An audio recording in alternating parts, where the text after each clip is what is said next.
Mitch from sportschatplace.com and pickdogs.com. Here's Steve Monahan and the Puck Dogs. We got a little wealth of sports to talk about today. Really, just a lot on the table. Well, not really at all, but we'll find some things and we'll just pass the time as we normally do. Just want to let everybody know that we're still here. I think really that's the whole point of the show these days, is that we're kind of all in this together. It's been a month. Today's April 15th, 2020. The season stopped around March 13th-ish. So, play stopped around March 13th. So it's been a little over a month. And I think, what everyone's been waiting for over the course of the past month is kind of like, how is this going to play out? How is this virus going to play out? Is it going to flatline? Are people going to just be dying all over the place? Is it going to be, nobody knew. There was a lot of uncertainty, and now things are starting to play out. I think we're starting to see that people are recovering, too. A lot of people are recovering. And, we're starting to hear about, possible solutions, too. But, I still, with all of that being said, and, I'm usually the guy who's willing to try anything. I'm not in a rush to head over to the Superdome and watch a game with 70,000 fans either.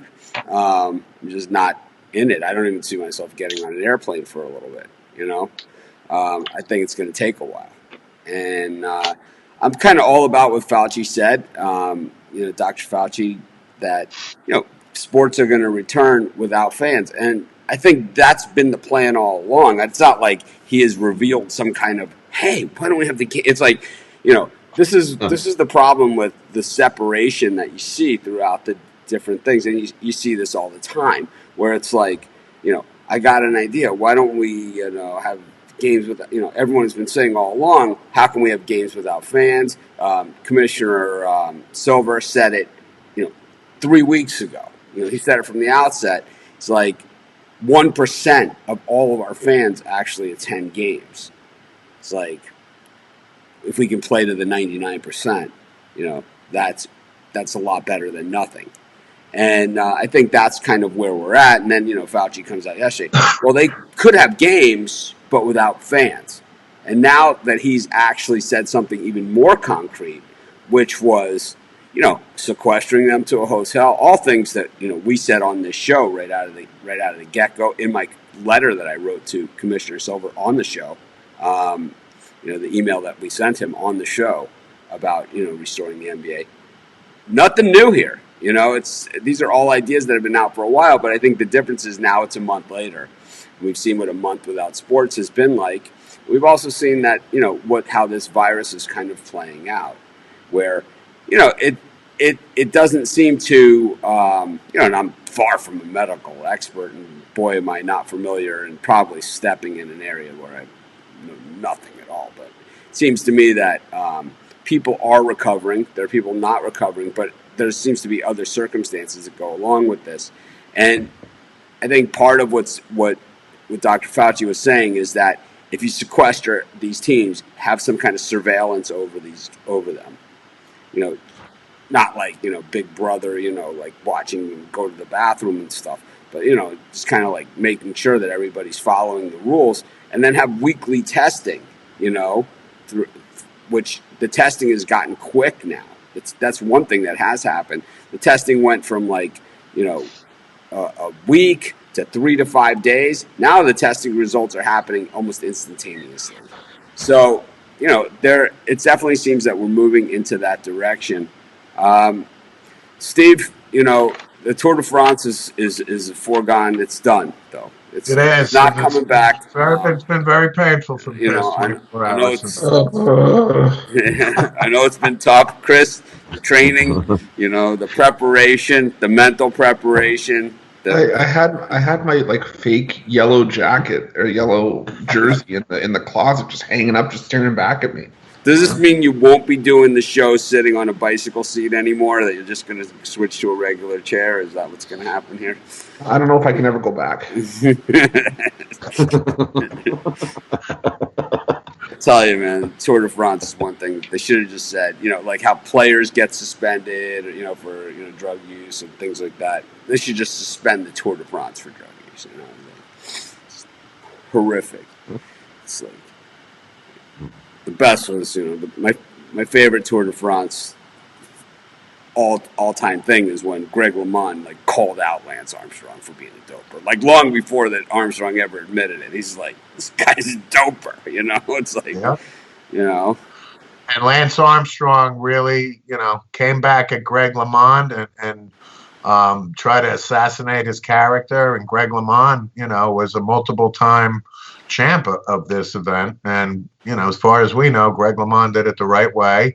And it really goes to Lance Armstrong. Not only was he a cheater, but once it got revealed of his character, this guy, oh God, was a whole package of just, disgust, really, Lance Armstrong. He's one of the most, if not one of the most disgraced athletes in the history of, of sport. I believe that he is, when all is said and done, that Lance Armstrong will be up there because I think that other guys have had issues, a lot of guys have had issues throughout time, in sports.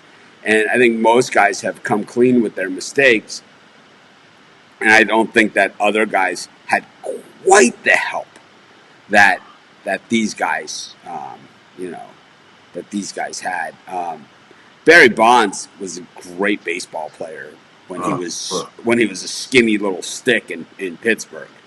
They still made it deep, They were, he was still one of the best players in all of baseball. Any of the other guys that, Roger Clemens was a great pitcher long before, coming out of high school, he was a great pitcher. And, I think it goes on and on. Alex Rodriguez, any of these guys. And I think, how you come back from it is all part of it. But Lance Armstrong, to me, is the guy that, I don't know, man. It's like maybe I just don't follow Lance Armstrong that much, but I don't see the remorse, that I see from Alex Rodriguez, who basically admits how embarrassing this was for him. For us in Canada, the biggest was even before Lance Armstrong. It was Ben Johnson, the 100-meter dash. And him and his running the 100 meters, and he got stripped of his medal for doping. Yeah, that's a good one. That was big. That was huge for Canada here. But I'm glad you brought up Barry Bonds. So Barry Bonds, to me, to your point, was on his way to the Hall of Fame, like Roger Clemens was, right? As a Pittsburgh Pirate. So then he comes into spring training after seeing McGuire Sosa, right? And then he becomes this jealous guy. And before you know it, he looks like, a caricature of himself, right? But that book, Game of Shadows, about Barry Bonds and the doping, really, I highly recommend it to anybody, especially now with the downtime, if you're looking for something to read. Game of Shadows, I think it came out, 8-9 years now, something like that. And it was written by the San Francisco beat writers of the Giants. But I was stunned at what a complete asshole Barry Bonds turned into and the way that he treated people. And you know what? Hopefully time, he realizes over time, how he acted. But 73 home runs to me, Roger Maris to me is still the home run king at 61. I'm sorry. I cannot sit here and say Barry Bonds 73 home runs. I refuse to do it. I refuse to acknowledge it. How much do we think that the doping actually helps, though? I mean, we're not talking that this doesn't turn you from, an average hitter into, one of the greatest home run hitters of all time. No one has ever said that, No, but Barry Bonds hit what? Probably, 30. I thought that the doping has a lot more to do with the recovery, than actual building the muscles. I mean, I don't know. Come on, 73 is such a ridiculous number. I can't even. But, we're also talking about, watered down pitching staffs. We're talking, I mean, do you think in 61 that Andrew Kashner could have made a major league roster? I mean, now he's minus 260, when he starts for the Red Sox. It's It's crazy, right? But I mean, that's a discussion for another day. But it's like watered down pitching staffs, with 5-man rotations.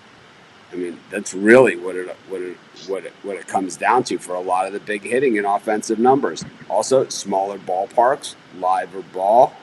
I got it. I mean, plus the players in general work out. Bigger, faster, stronger, doing it right. I got that. So we're getting a lot of comments here, which is good. But I just want to let everybody know that I've made this announcement about 6 months ago, and I'm finally going to start making it now. This is probably our last week or so in this setup for me on my live. My new studio will actually be coming to fruition. No one stole my money this time. No one did any of that stuff. I got all new everything. I got a whole new studio set up. I'm really, really excited. And then once my studio is set up, I'll start working on some of the remote things. I think I like Chris has a good setup here. Is like we can work on him a little bit. Like he's got this much room on top of his head. It's not ideal, but we can work. But his background and his general picture is super clear. Steven Rock could use a little light. So it's like we're gonna fix all these things, and this is the time to do it. But it's like I'll have my studio set up probably by the NFL draft, and from there we'll be able to see what's working, what's not, what's efficient, and what isn't, stuff like that. Not everyone needs to have a pro studio, and not everyone's going to do 3-4 shows a day, but definitely going to take our game up a notch. I'm really, really excited about it. But anyways. Back to this, and so go. So other guys, that doped. It's just that baseball gets the bad name, but football did it for years. With the painkillers, right? I mean, Brett Favre was chewing Vicodin like they were Flintstones chewables, right? I mean, he was eating the things like that. The 1970s too, I mean, but those guys from John Matuzak to Lyle Alzado and on and on and on. I mean, to your point, North Dallas 40 is one of a great football movie, loosely based on the Cowboys, back in the day. But like to your point, they would walk into the clubhouse and there'd be these pills were like jelly beans, and it was open. It was, it's a worst kept secret type of thing. And that's where it all kind of started, so to speak. So anyways, the reason why I'm off camera is I wanted to go get some stuff since we have time. And I want to show you guys, oh, good pennants. Yeah, I want to show everybody this stuff. I have stuff that I'm working on for my new set that I'm going to have. So, I'm not going to have, the set's going to be dynamic. It's going to change often. I mean, it's going to have a basic setup, but then it's going to have, pieces of it that change all the time. But one of the things that I found was I was looking, and these are all my old NFL pennants. So when I was a kid, and I used to go to all those Dolphin games, every game I used to be able to get one pennant. And I would get a different team every time. So, like, I got all the good ones. The Redskins. This is the Redskins that I grew up with. And then I have, of course, the Dolphins. I got, let's see, we'll go through. Oh, that's a goodie. Dolphins. Nice. Vikings. That one looks like it's got a stain on it. This is Bears, a little bit of damage. The Bears. The Falcons.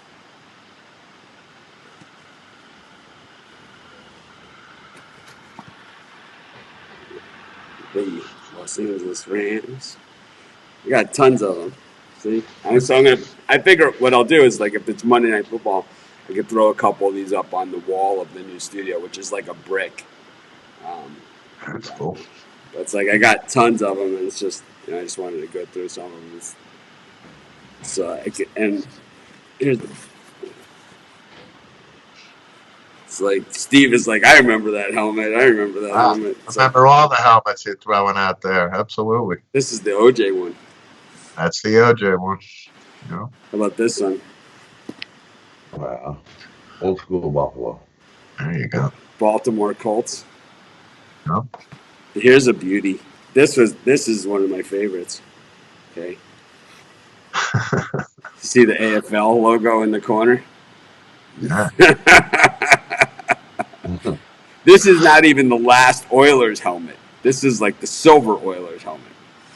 Right. The Oilers went to a white helmet. That's right. And they got. But I was looking through all my boxes of stuff. That it's like over the years. Everybody has this stuff. When you move, you throw stuff into boxes and crates and stuff, and then it's kind of like as you move more, you kind of try and thin this stuff out, and it's like. You end up adding more? And then no. I constantly am throwing stuff out, and it's paring down. But I was looking for stuff that I could have on like the shelves in the studio. This is from Super Bowl 1. Yeah. The AFL logo too on the left there too. Yep. This is the first one I ever got. Super Bowl 1. Nice. All right. Which was in the Orange Bowl. Yeah. The Pack and the Raiders. Jets. And then some of them just never changed, Yep. And you got this one.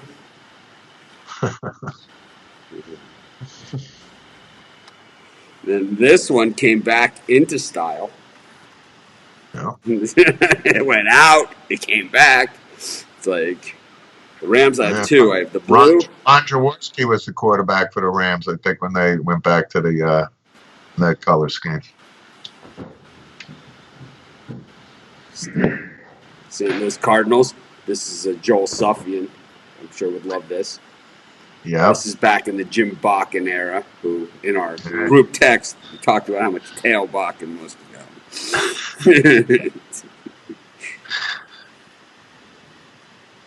Chargers.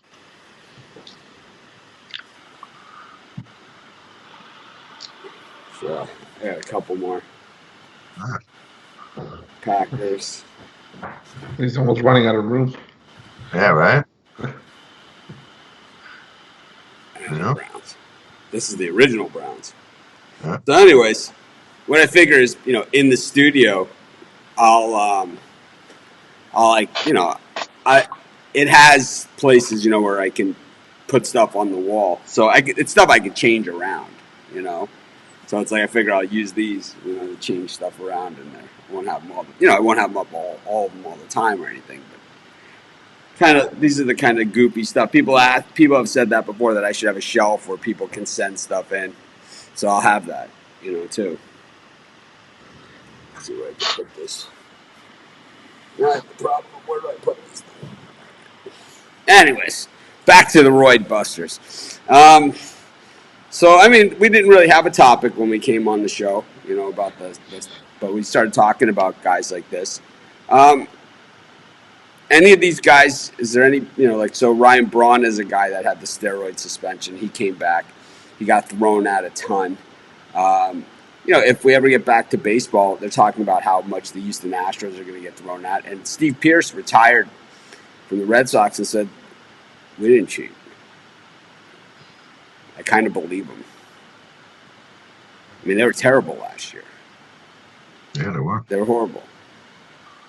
But what about the year when Mookie Betts went from 225 to league MVP?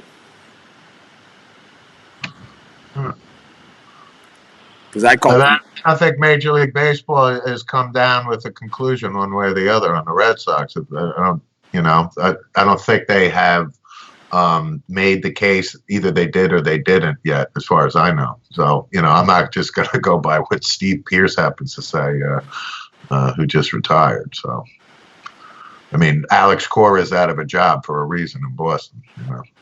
Let's not forget that.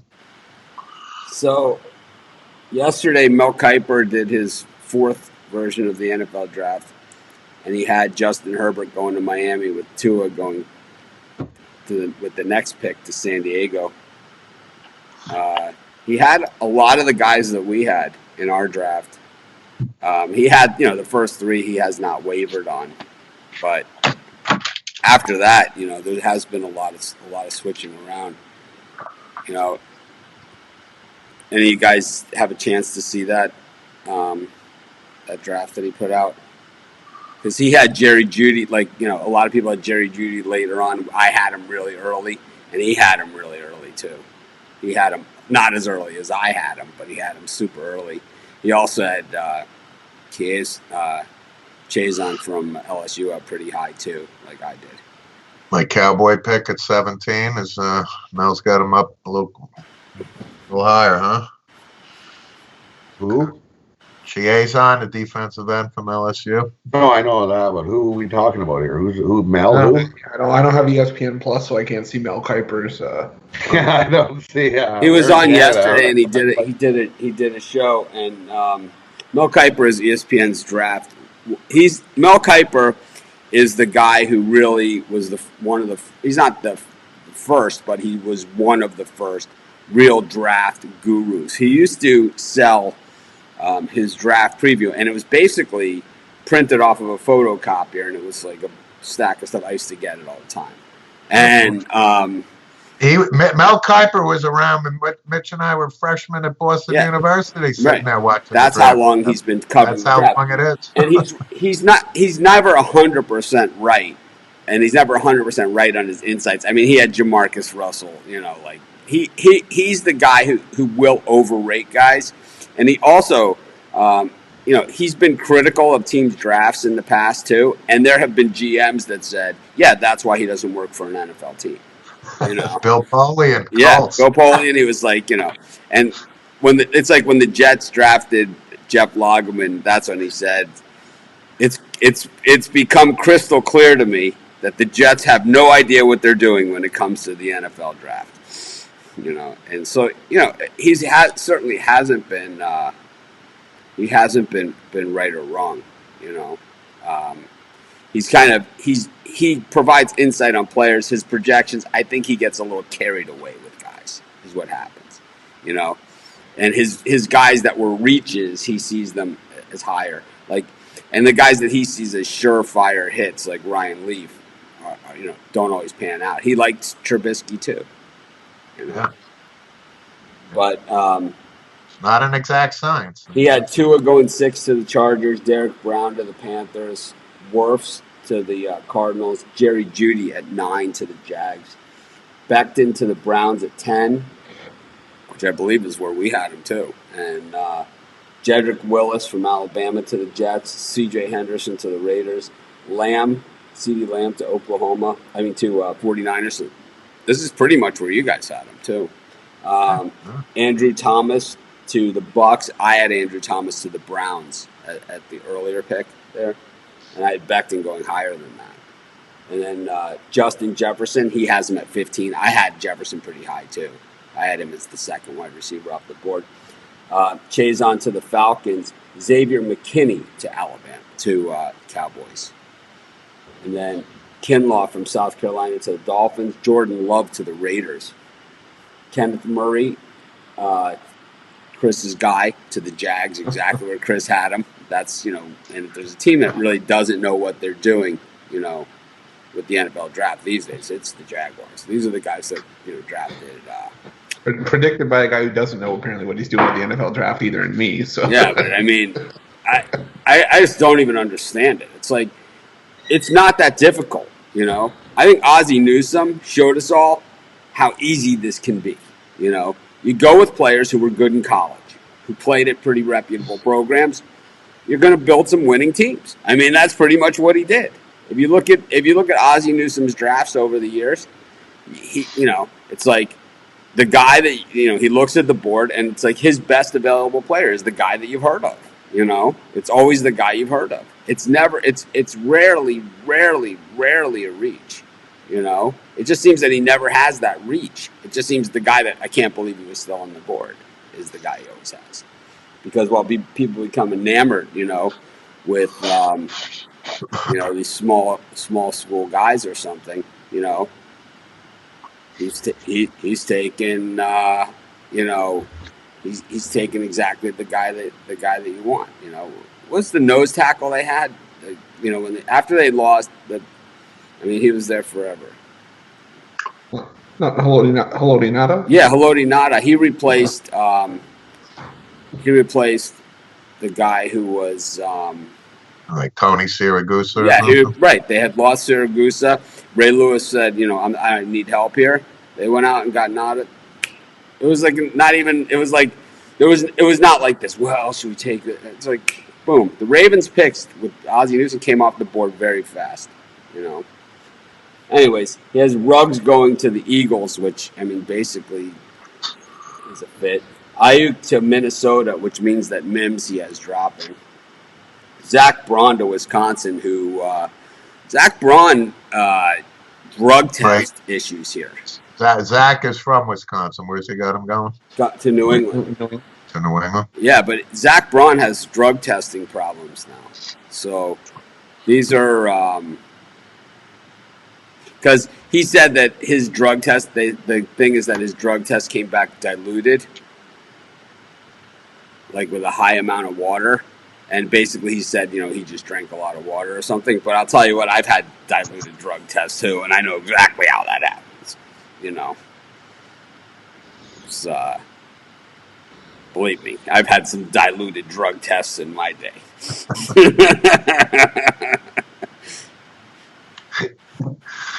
Don't tell me about diluted drug tests.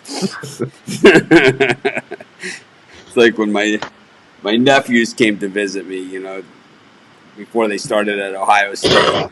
It's like, what are you guys doing outside? Watering the pineapples. It's like, don't tell me about watering the pineapples. I invented watering the pineapples.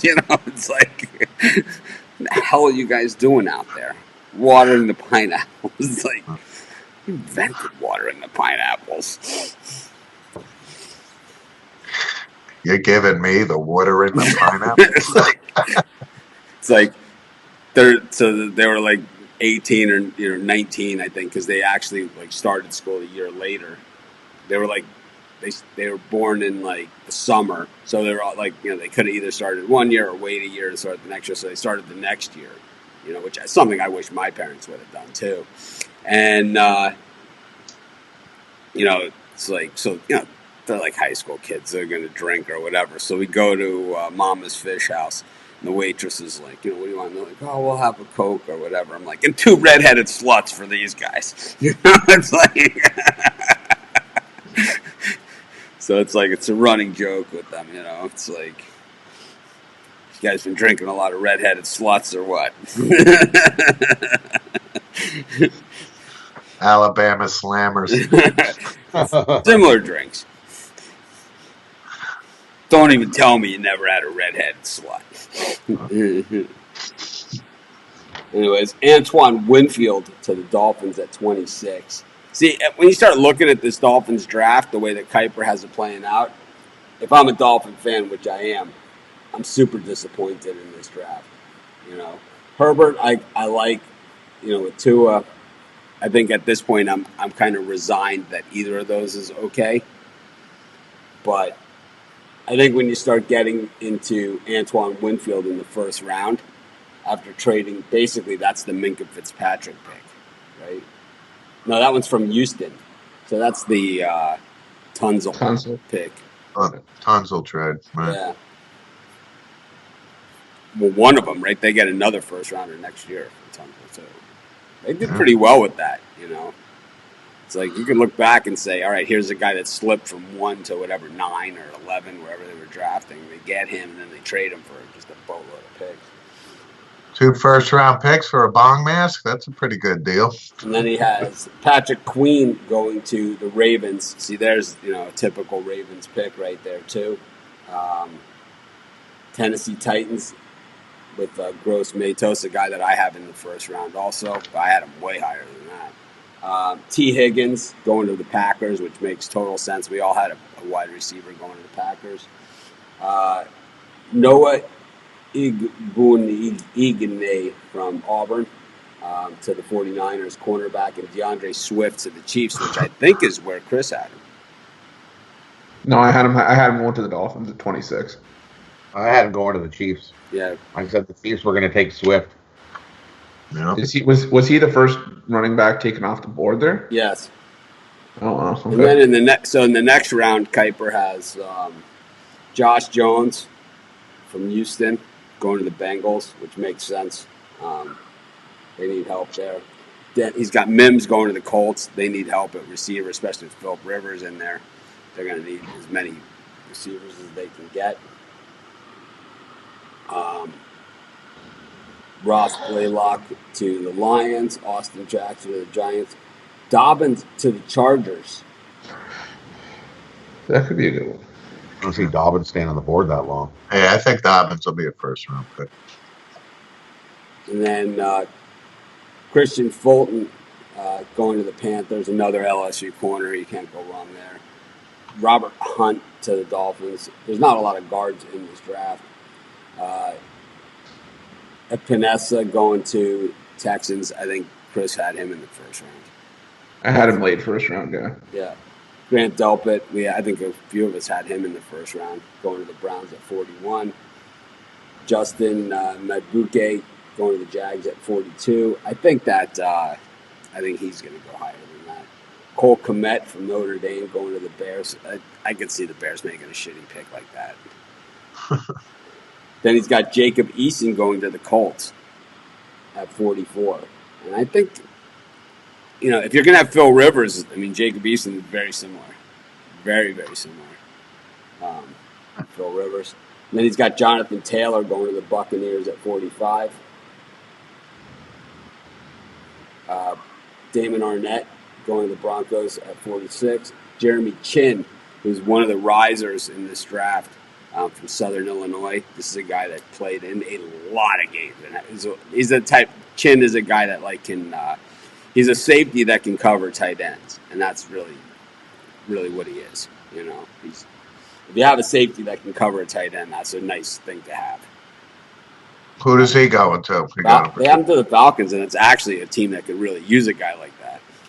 Right. Then he's got Chase Claypool going to the Jets at 48. That makes a lot of sense.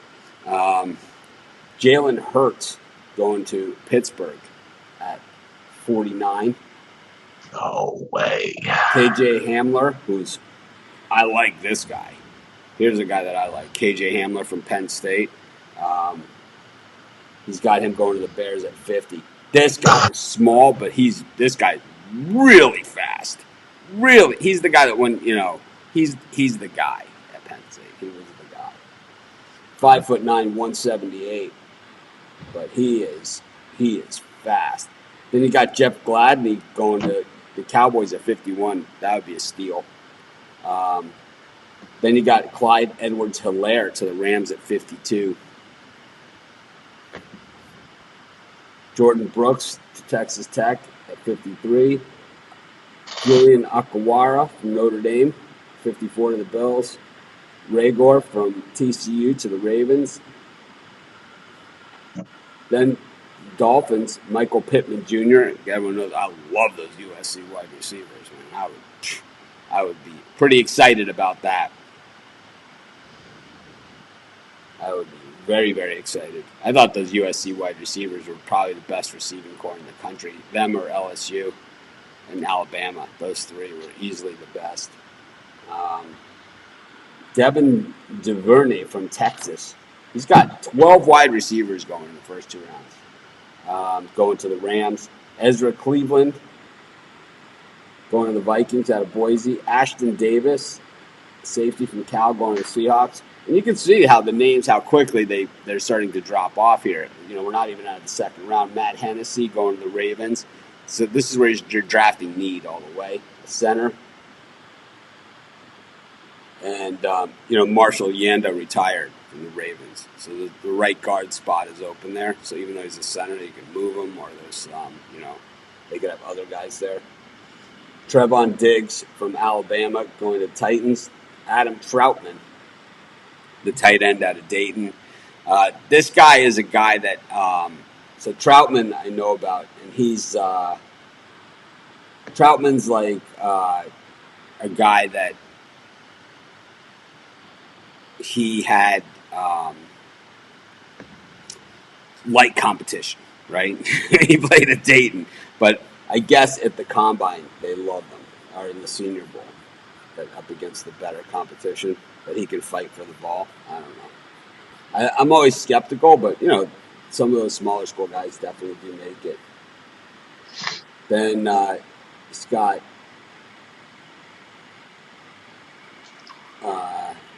Cameron Dantzler, the cornerback to Mississippi State, going to the Chiefs. And then with the last pick of the second round, probably the steal of the draft, Marlon Davidson from Auburn going to the Seahawks. And that makes a lot of sense because that's the guy that they always get. They got Allen from Alabama, remember, or Reed. They got Reed from Alabama in about that same spot, who couldn't believe, he was a beast at Alabama, home runner. This guy, Marlon Davidson, he played on that same line.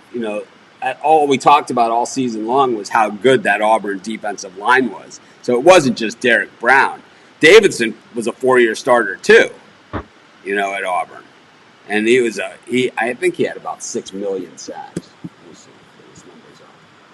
But I believe that he might be the steal. I'm going to say that he's my Mitch guy, and he's going to be my guy that is going to be the All-Pro for the next 20 years. 6'3", 303 pounds. And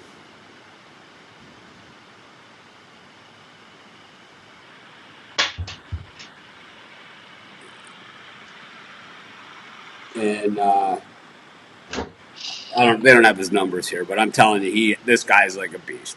And it's because he played next to one of the guys that's like, considered one of the top guys, why he's not getting it. But Auburn was known to be pretty deep. Anyways, Zach Braun and the failed drug test, or not failed drug test, diluted drug test. Any comments there, Chris? As far as the drug testing goes, I'm going to let it play out. But, Braun does fill a need at linebacker for the Patriots. Jamie Collins is gone. Van Noy's gone. The fit makes sense. I don't know about the drug test just yet, but we'll see. So, Rod, the drug test, right, under the new collective bargaining agreement that they just signed, this doesn't count as a strike against him. While in the old collective bargaining agreement, this would have counted as a strike against him. And the strike policy, as we know in baseball and football, this is a big deal now because, well, do they get 3 strikes? Well, I don't, unless you're Josh Gordon, right?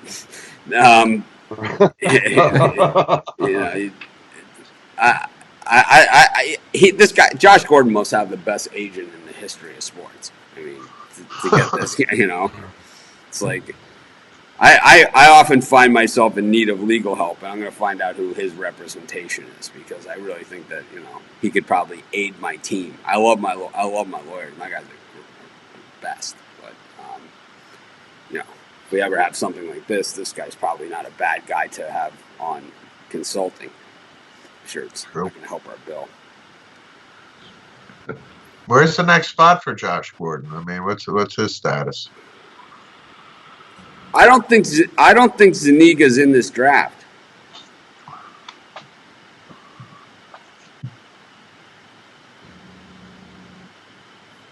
I don't believe he's available, is he? Because if he is, he'd be a first rounder. He is injured. Jabari Zuniga.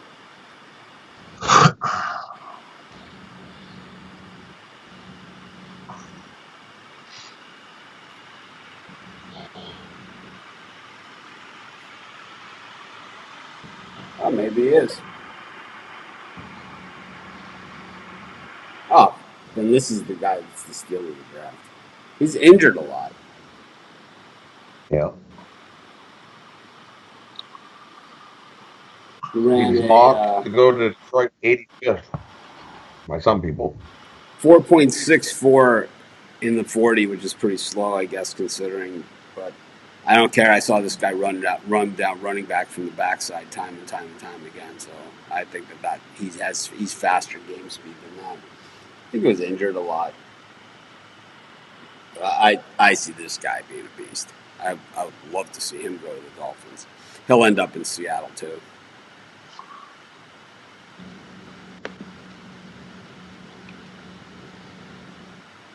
Anything else we got to talk about here?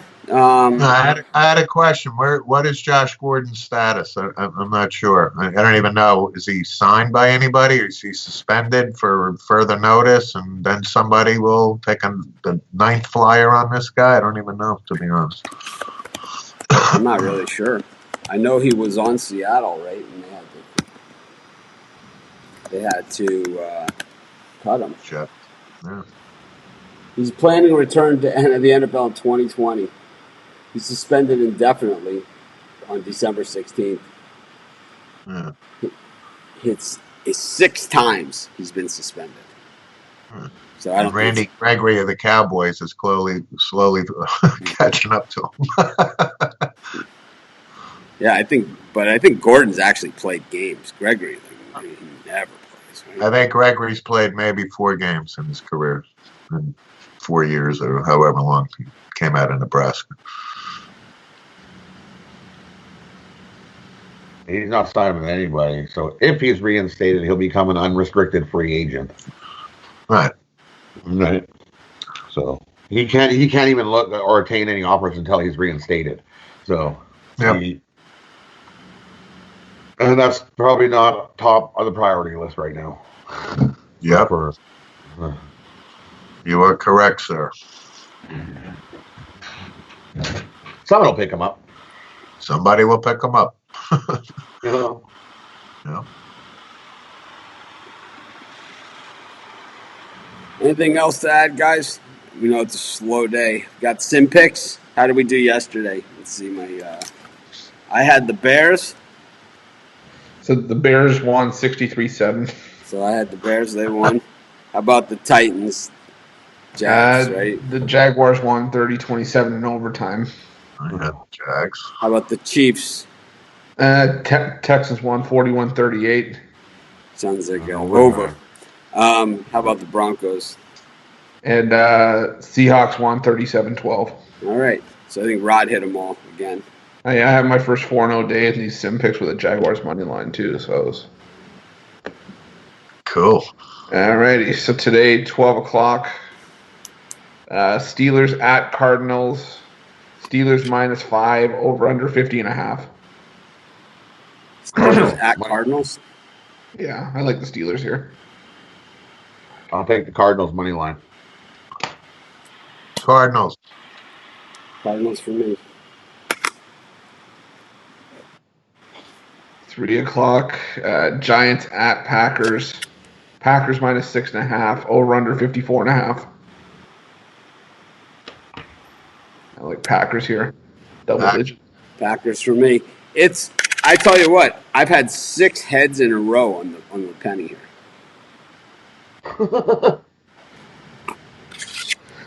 7 Eastern. Ravens at 49ers.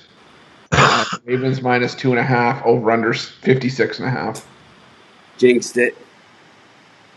Ravens. 49ers money line. I like the Ravens.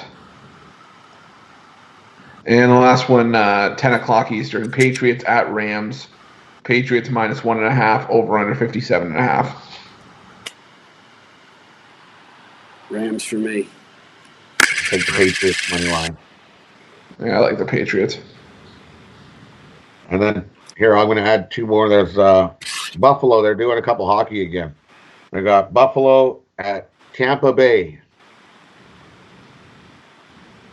I'll take Buffalo +1.5, -120. And I'm also going to take Jack Eichel to score the first goal of the game, +800. I like Tampa Bay -1.5 there. Tampa Bay's the road team. Home team. I got Buffalo. I got Tampa. The Blues at the Colorado Avalanche. I'm going to take the Blues on the puck line, -1.5, +130. And I'm going to take the over 6.5 in that game at plus 105. I'll take Avalanche money line. I got the Avs. I'll take the Blues. All right. Very exciting sim pick show there. A lot of good stuff. Everyone knows I love a good sim pick. Who doesn't love a good sim pick? Come on.